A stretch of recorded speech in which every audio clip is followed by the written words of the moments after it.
కష్టపడే అమ్మాయిలు పొరపాటున కొంచెం అందంగా ఉన్నా లోకానికి ఆ అందం వెనకున్న కళ, కష్టం, కసి, కన్నీళ్లు కనిపించవు. అంతా ఆ అందం వల్లే వచ్చాయనుకుంటారు.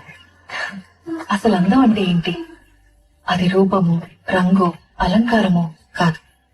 ఏ ఒక్కరి జడ్జ్మెంట్, అభిప్రాయము కాదు. ఒక కవి వర్ణనో, చిత్రకారుడి బొమ్మో కాదు. మరేంటది? అందం అంటే గుణం. అమ్మాయి నా ఇంటి చెప్తున్నా, I don't want people to call me beautiful. దాని బదులు నీది కష్టపడే తత్వం, నీలో కరుణ ఉంది, నీకు ధైర్యం ఎక్కువ, నువ్వు తెలివైన దానివంటే నాకు సంతోషం. Address us by our qualities. MS Subbulakshmi అంటే భక్తి, అందం కాదు. మదర్ తెరెసా అంటే కరుణ, అందం కాదు. ఐన్ రాండ్ అంటే తత్వం, అందం కాదు. సరస్వతి అంటే విద్య, దుర్గా అంటే ధైర్యం, గౌరీ అంటే తపస్సు, లక్ష్మి అంటే శుభం. ఇలా ఏ దేవతనైనా ఆమె క్వాలిటీస్ కోసమే పూజిస్తారు, ఆమె అందం కోసం కాదు. నీ గుణాలే నీ సంతకం అవుతాయి, నీ అందం కాదు.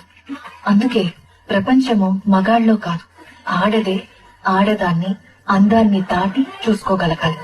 అలా అందాన్ని దాటి చూస్తే ఆడదానిలో ఒక సముద్రమే కనపడుతుంది. గుణాలతో నిండిన ఒక దేవతే దర్శనమిస్తుంది. So seek for the goddess in you.